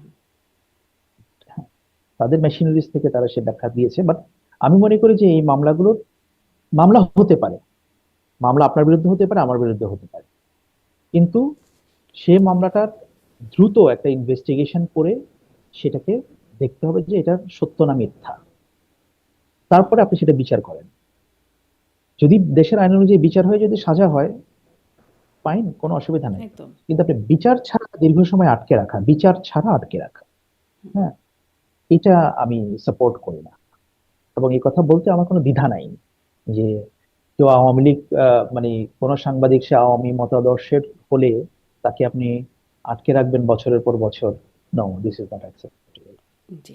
আমি আপনার সাথেই নিযুক্ত হওয়া অনেকক্ষণ ধরে কথা বলছি, ফলে একটু শেষের দিকে চলে যাই। যে আপনার সাথেই একসাথেই মোটামুটি নিয়োগপ্রাপ্ত হয়েছিলেন যুক্তরাষ্ট্রের প্রেস মিনিস্টার গোলাম মর্তুজা। তার সাথেও আমার মাঝে, মাঝে এই প্ল্যাটফর্মেই কথা হয়। তিনি আমাকে বলেছিলেন যে পররাষ্ট্র উপদেষ্টা তৌহিদ হোসেন, তিনি তাকে খুব অ্যাক্টিভ বা সক্রিয় দেখেন, তিনি অনেকটা নিষ্ক্রিয়ই থাকতেন। আপনার কি মনে হয়েছে? বাট আমার সঙ্গে তো আসলে পররাষ্ট্র উপদেষ্টা সেভাবে ডিল করতে হতো না। হুম, হুম, হুম। তো আহ, আমি তো মোটামুটি ওখানে পোস্টেড হয়ে যাওয়ার পরে আমার লাইন ম্যানেজার ছিলেন হাই কমিশনার। হুম, কিন্তু আমি যতটুকু দেখেছি বা জেনেছি, হ্যাঁ ঠিক আছে, পররাষ্ট্র উপদেষ্টা যখন কখনো কখনো উনি নিষ্ক্রিয় ছিলেন, ট্রু, কিন্তু এটা কেন ছিলেন বা সেটার কারণটা কি, হ্যাঁ, আমি ঠিক এটা বলতে পারবো না। যেমন কিন্তু একটা হ্যাঁ, একটা কি আমাদের বলতে পারবেন যে কোথায় কখনো কখনো নিষ্ক্রিয় ছিলেন? একটা উল্লেখযোগ্য। যেমন আমরা অতীতে যেখানে যেখানে দেখেছি যে হেড অফ দ্য স্টেট যখন কোনো সফরে যান, সেখানে কিন্তু নর্মালি পররাষ্ট্র মন্ত্রী কিন্তু তাকে অ্যাকম্পানি করেন, হুম, হুম, থাকেন কিন্তু নর্মালি, তাই না? আমরা তো অতীতও দেখেছি। হুম, আহ, তো এখন আমরা দেখছি যে চিফ অ্যাডভাইজার যত জায়গায় দেশের বাইরে গিয়েছিলেন, তখন পররাষ্ট্র উপদেষ্টা কিন্তু অধিকাংশ জায়গায় নাই, ইভেন তিনি লন্ডনেও যান। হুম। তো এগুলো নিয়ে কিছু প্রশ্ন ছিল যে তিনি কেন আসছেন না বা তিনি কেন থাকেন না। না, নাকি তাকে এখন এটা নেওয়া দুই হয় না? রকম ব্যাখ্যা হতে পারে। হ্যাঁ। হ্যাঁ, এখন এটা দুই রকম ব্যাখ্যা হতে পারে। এক হতে পারে যে আচ্ছা ঠিক আছে, এত লোক গিয়ে কি করব, যেখানে ন্যাশনাল সিকিউরিটি অ্যাডভাইজার যাচ্ছেন, উনিও তো পররাষ্ট্র মন্ত্রণালয়টা হ্যাঁ কিছুটা দেখছেন। তারপরে চিফ অ্যাডভাইজারের অফিস যাচ্ছে সেখানে, সো এখানে আমার রোল কি? সেখানে তো হাই কমিশন বা এমবাসি গুলো আছে, তারা রোল প্লে করছে। হুম, আবার চাইলে আপনি এটাকে অন্যভাবে ব্যাখ্যা করতে পারেন যে হ্যাঁ, এক্সাম্পল তো হচ্ছে যে ফরেন মিনিস্টার যায়, তাহলে উনি যাচ্ছেন না কেন? হুম। দুরকমই প্রশ্ন করার সুযোগ এই আছে। আপনার আপনি যখন কাজ করেছেন তখন তথ্য উপদেষ্টা ছিলেন, মানে তথ্য উপদেষ্টা তো অনেক পরিবর্তন হলো। নাহিদ ইসলাম ছিলেন, তারপর মাহফুজ আলম হয়েছেন, তারপর সৈয়দা রিজওয়ানা হাসান হয়েছেন। আপনার তাদের সম্পর্কে, আপনার মানে মন্ত্রীদের সম্পর্কে মূল্যায়ন কি ছিল? আমার সঙ্গে আহ, নাহিদ ইসলামের দেখা হয়েছিল একবার, মাহফুজ আলমের সঙ্গে আমার দেখা হয়েছিল দুইবার, আর সৈয়দ রেজওয়ান হাসানের সঙ্গে আমার কখনো দেখা হয়নি। এবং তথ্য মন্ত্রণালয়ের কাজ আমি ওখান থেকে আসলে ঠিক অ্যাসেস করতে পারিনি যে ওনারা এখানে কি করছেন বা কি পারফর্ম করছেন, কারণ আমাদের আসলে আমার ডে টু ডে বা ওনাদের সঙ্গে আমার যোগাযোগ করতে হতো না আর কি, প্রয়োজন ছিল না। হ্যাঁ, আমি তো মনে পড়ে আমি কখনোই তাদের কারোর সঙ্গে আমি টেলিফোনে বা ইয়েতে কোনো কথা বলেছি, কারণ এটা আমার প্রয়োজন হতো না আর কি।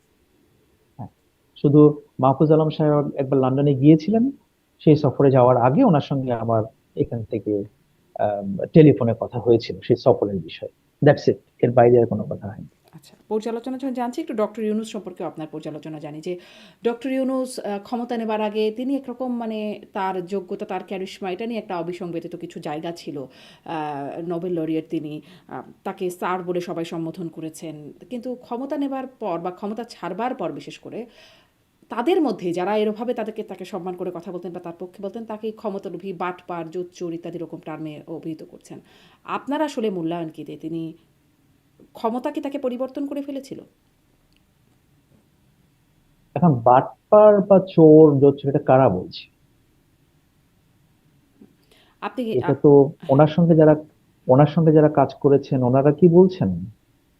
না বা ধরেন এটা কি বড় পলিটিক্যাল না পার্টিগুলো লিডারশিপের বিশ্লেষকরা বলছেন থেকে যারা আগে আসছে? তার সম্পর্কে ওরকম মতামত দিতেন যে তিনি একজন এখন নোবেল laureate। জি। সেটা আপনি যদি আমাকে একটা স্পেসিফিকলি বলতে পারেন যে অমুকে বাটপার বলেছেন, তাহলে আমি হয়তো সেটা জবাব দিতে যেমন পারতাম। ধরেন মানে অনেকগুলো টার্ম, শুধু বাটপার না, আরো কতগুলো টার্ম বললাম যে ক্ষমতালোভী, তাকে ইত্যাদি নানান রকম নেগেটিভ বিশেষণ হ্যাঁ, তার মানে উপরে দেন। সেটা কারা বলেছেন আর সাংবাদিকরা কি। বলছেন, যারা বিশিষ্ট সাংবাদিক, যারা বিশ্লেষক, যারা কথা বলছেন। না, সাংবাদিক তো একটা ব্রডার টার্ম। আপনি যদি আমাকে স্পেসিফিক আরো যে অমুক স্পেসিফিক ভাবে সাংবাদিক যদি বলি, বলেছেন এই আনিস এক আলমগীর দুই তিন, বলছেন, মাসুদ কামাল, এম এ আজিজ, ওনাদের মুখ থেকে এরকম প্রায় শোনা যাচ্ছে।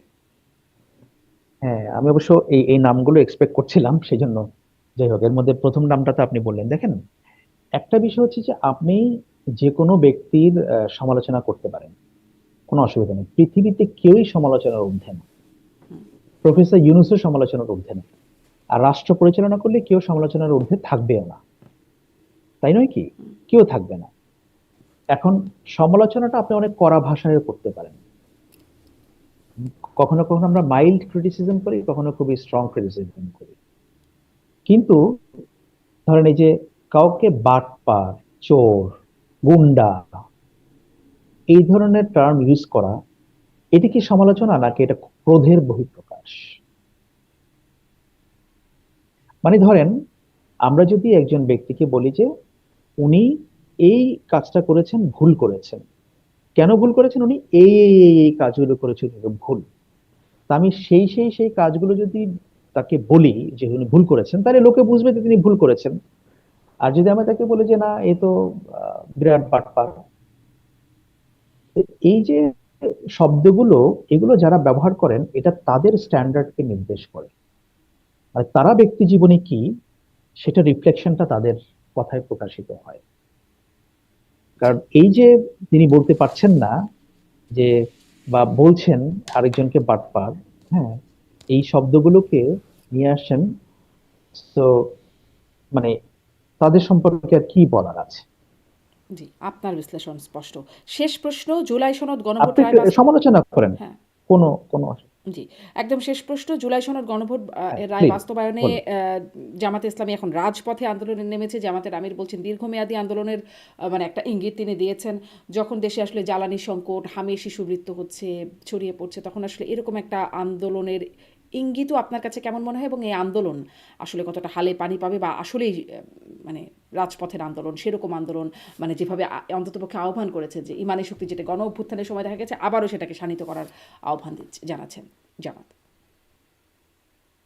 না, এটাকে আমি ভালোভাবে দেখছি না, এই জন্য যে বিএনপি সরকার এসেছে মাত্র 2 মাসের মতো হলো না। 2 মাসের মধ্যে আমি বিএনপিকে একটা বেনিফিট অফ ডাউট দিতে চাই, এটা আমার কথা। এবং এই বেনিফিট অফ ডাউট আমি বিএনপিকে অন্তত 6 মাস, 7 মাস কিংবা 8 মাস পর্যন্ত দিব। এবং বিএনপি জুলাই সনদ বাস্তবায়ন করবে না এমন কোনো কথাও বলেনি। প্রধানমন্ত্রী তারেক রহমান সাহেব গতকালই বলেছেন টাঙ্গাইলে, বা গত পরশুদিন, যে বিএনপি জুলাই সনদে যেটা স্বাক্ষর করেছে তার প্রতিটা অক্ষরে অক্ষরে তারা বাস্তবায়ন করবে। সুতরাং বিএনপিকে আমাদের দেখতে হবে। তাদের ইন্টেন্ট এখনো পর্যন্ত যে খুব বেশি অস্পষ্ট, ব্যাপারটা কিন্তু তা না। তারা বলছে তারা করবে, so let them do it. যদি তারা না করে, তখন সেটা দেখা যাবে যে সেটা কি করা যেতে পারে। এটা হচ্ছে প্রথম বিষয়। আর দ্বিতীয় বিষয় হচ্ছে যে গত 1-1.5 বছর ধরে জামায়াত বিএনপিকে একেবারে কোণঠাসা করে ফেলেছে। মনে হচ্ছে যে বিএনপি জুলাইয়ের মধ্যে নাই। তো মানে বিএনপিকে জুলাই থেকে বিচ্ছিন্ন করে ফেলা, এই এই আন্দোলনের মধ্যে বিচ্ছিন্ন করে, যে জামায়াত মনে করতেছে যে এই কৃতিত্বটা সবটাই তাদের। তো সবটা কৃতিত্ব তো তাদের না, এখানে বড় রোল বিএনপির ছিল, এই দেশের মানুষের ছিল। আর জামায়াত যখন তাদেরকে বিচ্ছিন্ন করার জন্য দিকে হাঁটছিল নানাভাবে, বিএনপিও সেটাকে বোল্ডলি, এটাকে স্ট্রংলি তারা ডিফেন্ড করে নাই, বা তারা জনগণকে বা মানুষকে বোঝাতে পারে নাই। এখন তারা বোঝাতে পারুক বা না পারুক, তাদেরকে একটা সার্টেন টাইম দিতে হবে, যে টাইমটার মধ্যে তারা পারফর্ম করবে। এবং তাদেরকে দেখতে হবে, মূল্যায়ন করতে হবে। আর জামায়াতে ইসলামী এখন যতই বলুক যে আমরা এই জুলাই সনদ বাস্তবায়ন এটাই তাদের অগ্রাধিকার হয়, এটা নিয়ে আমরা আন্দোলন করব, মানুষ এটা নিয়ে আন্দোলনে নামবে না। জি, জি। স্পষ্ট। মানুষ কারণ এটা নিয়ে আন্দোলনে সেই নামবে না। অবস্থানে মানুষ নাই। একদম স্পষ্ট কারণ আপনার। মানুষ দেখতে চায়, এবং আমি এটাও আমার শেষ কথা যেটা আমি মনে করি যে লেট দ্য গভর্নমেন্ট ফাংশন। এই সরকার জনগণের ভোটে আসছে, আমরা তাদের অনেকেই সমালোচনা করব, কড়াভাবে সমালোচনা করব, এমন ভাবে সমালোচনা করব যে তাদের হয়তো মেজাজ বিগড়ে যাবে, হুম। কিন্তু আমরা তাদেরকে 5 বছর ফাংশন করতে দিতে হবে। তারপর নির্বাচন হবে, যদি আমার তার কোনো কিছু ভালো না লাগে আমি ভোট দিয়ে সরকার পরিবর্তন করব। দেশে অস্থিতিশীলতা বা একটা সরকারকে ডিস্টেবিলাইজ করে আমরা কোনো কিছু অর্জন করতে জি, পারি। আপনার বিশ্লেষণ স্পষ্ট। শেষ প্রশ্ন বলেছিলাম, তারপরে আরেকটা প্রশ্ন মনে পড়ল যে, বিরোধী পক্ষের পক্ষ থেকে এখনই একটা মানে সরকার প্রধানকে নিয়ে যে সমালোচনা হচ্ছে যে তারা নির্বাক থাকছেন। বিশেষ করে এনসিপি নেতারা বলছেন যে তারা নির্বাক, অনেকে নাম দিচ্ছেন নির্বাক চলচ্চিত্র। মানে তিনি চলচ্চিত্র দেখছেন বা নাটক দেখছেন, কিন্তু মানে তিনি নিজে নির্বাক থাকছেন। এটা একটা তার সমালোচনার জায়গা। এবং এই সমালোচনা থেকে এইভাবেও বলছেন যে বেশি বলছেন হচ্ছে সালাউদ্দিন আহমেদ, তার পক্ষে বলছেন সংসদে বা বিল আনছেন তার পক্ষে সালাউদ্দিন আহমেদ, ফলে তাকেই ডিফ্যাক্টো প্রধানমন্ত্রী বলছেন, তারেক রহমানকে বলছেন নমিনাল। আপনি এটা নিয়ে কি বলবেন? বিরোধী দল অনেক কথাই বলবে, এটা তাদের স্ট্র্যাটেজি, এটা ইন এনি ডেমোক্রেসি বিরোধী দল এটাই বলে। কিন্তু ওই যে সমস্যা হচ্ছে যে বিএনপির অবস্থা আমার মতো আর কি, যে এখন আমি যখন রিজাইন করলাম এখন বলতেছে যে ও আচ্ছা আপনাকে সরাই দিত এই জন্য আপনি আগে রিজাইন করে বসছেন, আর যদি আমি রিজাইন না করতাম সরাই দিলে তখন দিত আপনাকে সরিয়ে দিয়েছে। মাঝামাঝি কোনো রাস্তা নাই। সো বিএনপির ব্যাপারটাও এখন ওরকম হচ্ছে যে আগে আমরা শুনতাম যে শেখ হাসিনা এত কথা বলতো, মুখ হচ্ছে শেখ হাসিনার শত্রু, হুম, হুম, শেখ হাসিনা মুখ খুললেই তার সাপোর্টার কমে, এরকম একটা কথা প্রচলিত ছিল। হুম, হুম, তো তারেক রহমান সাহেব এখন কথা কম বলেন, এটা ওনার নেচার, উনি এভাবেই অপারেট করেন। উনি হচ্ছেন স্বল্পভাষী, মিষ্টভাষী কিছুটা, হ্যাঁ। এখন কথা বলছে না তাতেও নাকি দোষ, এটা তো হয় না। উনি আজকে তো পার্লামেন্টে উনি প্রধানমন্ত্রীর প্রশ্নোত্তর উনি জবাব দিয়েছেন, উনি কি প্রতিদিন ডোর স্টেপিং এ জবাব দেবেন? এটা তো আপনি একজন প্রাইম মিনিস্টারের কাছ থেকে আশা করতে তো পারেন তার না। পক্ষে বিল উত্থাপন করেন হ্যাঁ, স্বরাষ্ট্রমন্ত্রী বা তার পক্ষে ব্যাখ্যা দেন স্বরাষ্ট্রমন্ত্রী, সেটি যথাযথ? অসুবিধা নাই। না, হ্যাঁ, অফকোর্স যথাযথ, প্রধানমন্ত্রী যে কাউকে ডেজিগনেট করতে পারেন তো। জি। হ্যাঁ, তাহলে এবং বিরোধী পক্ষের এই এমন তো না যে সমালোচনা। হুম। জি। হ্যাঁ, এমন তো না যে সালাউদ্দিন সাহেব যেটা বলছেন তারেক রহমান মানে প্রধানমন্ত্রীর অবর্তমানে তিনি সেটা বলছেন, ওনার সামনে বসে বলছেন যে আমি ওনার পক্ষ থেকে এটা উত্থাপন করছি। হোয়াটস রং হিয়ার? আমি